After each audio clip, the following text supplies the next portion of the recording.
Hey guys, welcome back to our channel. Today we're going to do a story time about Carter. All about him, how we found out we were pregnant with him, his birth. So, where to start? We had decided... No, rewind.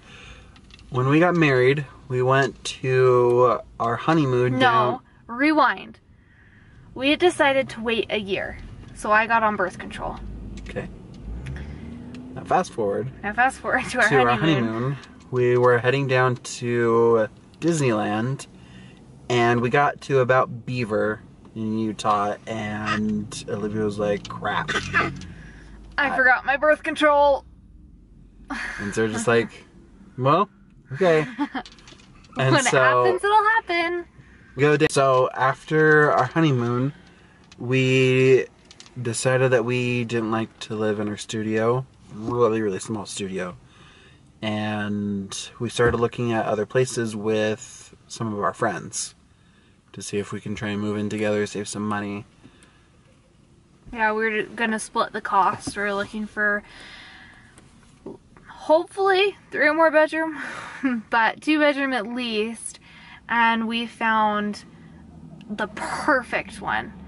It was a great location, great price split between us, like perfectly, like the kitchen in the middle and living room, and then the bedrooms and bathrooms on each side. Like it was perfect.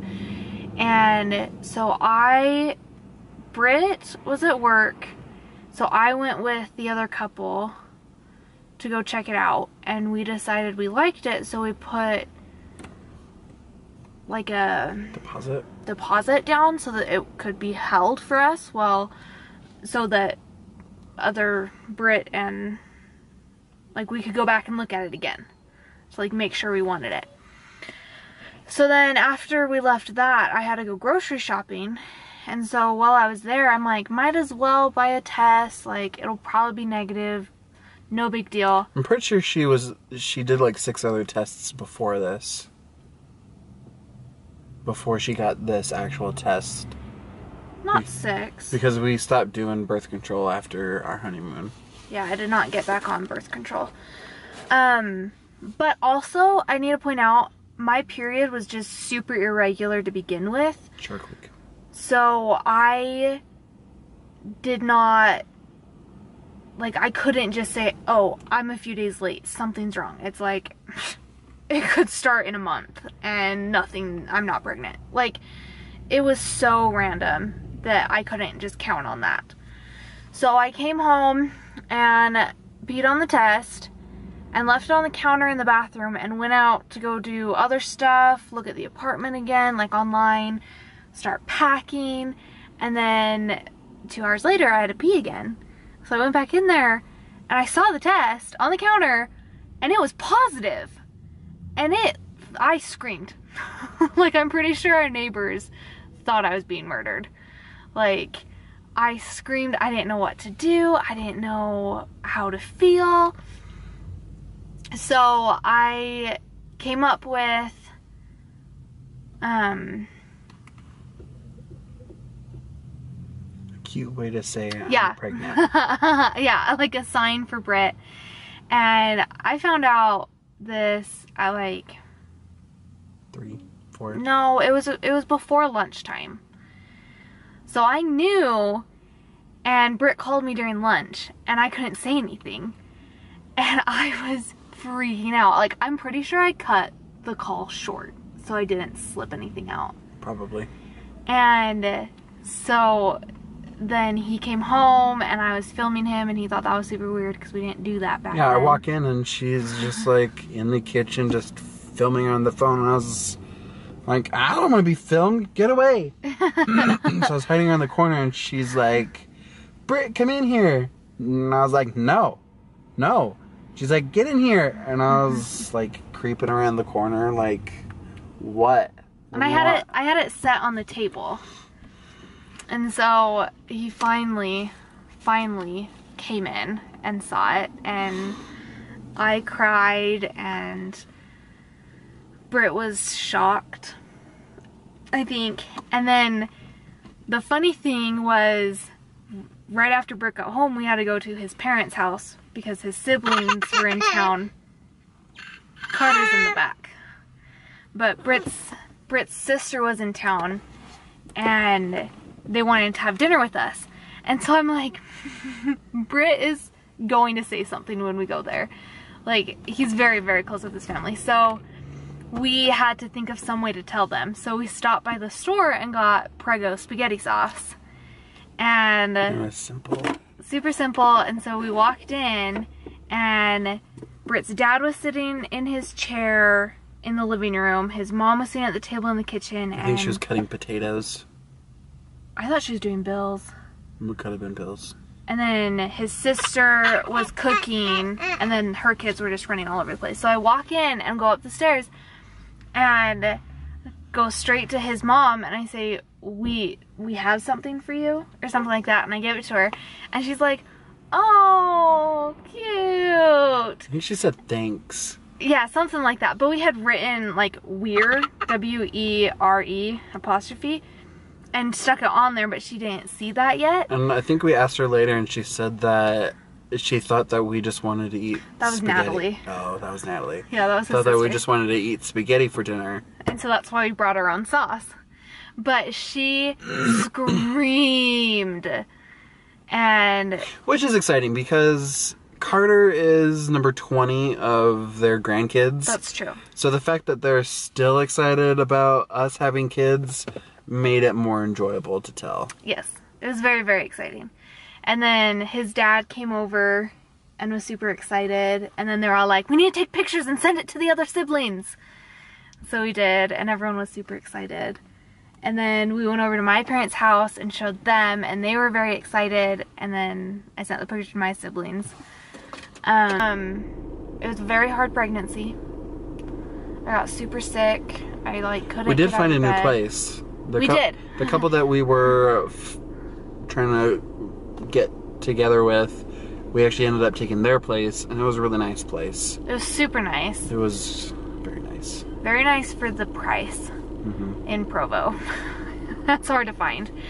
But it was a very hard pregnancy, and I was sick, and we announced it like just before my 12-week mark.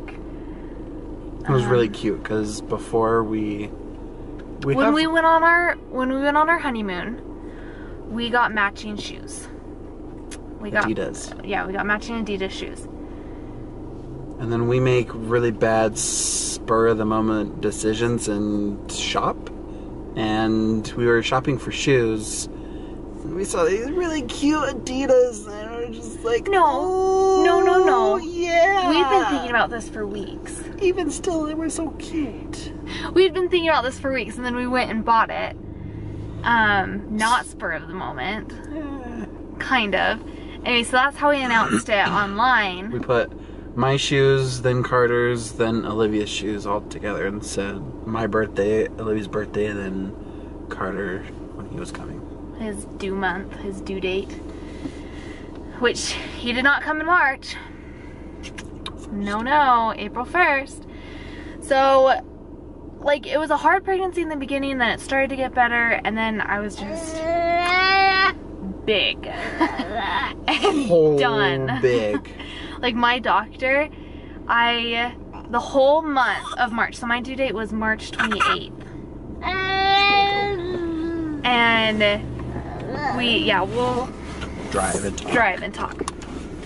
But my due date was March 28th, and the whole month of March she kept checking to see if I was dilated or anything. Nothing. And I was only 1 centimeter dilated, and we tried all these different things to induce labor, but she was saying, like, my second to last appointment was like, you have stretched too much. Like, I'm very nervous for your skin. Like, I was stretched to the max.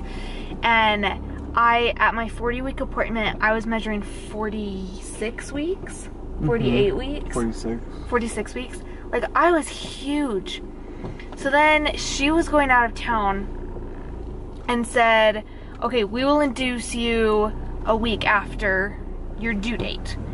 And we scheduled it. All I had to do was come in early, and they were gonna induce me. So then, oh, it's wobbly. So then, I'm just upset because very upset. I'm late. We did multiple things. We tried walking on uneven surfaces, so like one foot was on a curb and the other was down. We tried castor oil. We tried castor oil 3 different times. Yeah, nothing. It cleared me out. Cleared her out really well. We even tried eating spicy food at Taco Bell, which isn't super spicy compared to other places. It was spicy to me. I don't do spice. Ketchup is her spice level. Yeah. But then she started getting really loved salsa that was spicy during the pregnancy. During pregnancy, yeah. So then we kind of just gave up and we're like, okay, we're gonna get induced on, I don't even remember the day. It was like April 12th or something. No. Like in the middle of the month, April 10th. No, it was the first week of April 5th. So I was gonna get induced April 5th. And so Britt's parents went out of town to help one of his other siblings pack and move. And so we decided to stay at their place for like a little staycation and watch general conference there. Because they have free food for us and we're college kids. And I needed to get out of our apartment because I was done. And so we're going there, we're trying. My legs and feet were so swollen. Like massively swollen. And we kept checking and nothing was wrong. It was just, I was just big. And so we tried, I had my legs up on the wall and was laying on my back, and that wasn't helping. My legs went numb. And so I tried to take a bath to help soothe things, nothing was working at all. So then Saturday night we go to bed and we had to switch the sides of the bed that we slept on because I wasn't comfortable the night before. It was hot in that room too. That bed was hot. It was very hot. So I slept on the other side, which is unusual because we normally have our sides of the bed. And then I kept waking up with this awful back pain, like constipation. And I woke up starting at 1 a.m. But I'd wake up and it'd be awful, and then I'd go right back to bed and be asleep. And so at around 4 a.m. I thought, maybe I should start timing this. So I started timing it, but would still fall asleep in between. I was dead tired. So then I timed it for about an hour until Britt woke up because I kept turning on my phone to get to the timer. That's when I started waking up. So he started waking up because of the light. And he was like, hey, we gotta get going. And we had 2 false alarms before, so I didn't really want to go. So I very much wanted to make sure. Yeah, so then it's pricey. So then we stayed for another hour, was it? But it was they were a minute and a half long every 3 minutes.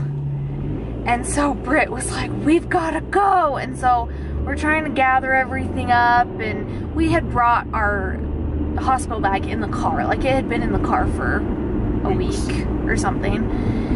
And so we were heading out and we're about to get in the car and Britt was like, wait, stop. I did it downstairs too, and before we left. Yeah, twice. He's like, wait, stop, you're gonna have another one. And I'm like, no, I'm totally fine. Oh! And yeah, I knew. He totally knew. I knew when their contractions were coming. So then we get to the hospital and he's like, do you want a wheelchair? I'm like, no, I can walk in. No, get a wheelchair. Oh, it was horrible. So a nurse was walking by or something and got us a wheelchair. And then I couldn't even say my name when we got up to the floor. Reception desk. I was in so much pain. So we got there and they weren't even sure if I could be admitted because they weren't for sure if it was actual labor or not. And so, which is normal. And so they checked if I was dilated and I was at a 4. And so they're like, yep, we're keeping you. Did you tell them the rule? Oh. So the rule with the doctors with the first pregnancy is you had to be 3 centimeters dilated before you can get admitted and like induced and all that kind of stuff. Yeah, so that's why I couldn't be induced early, was because I was only 1 centimeter dilated. So I was in the hospital and I was 4 centimeters, and so they're like, great, you're staying.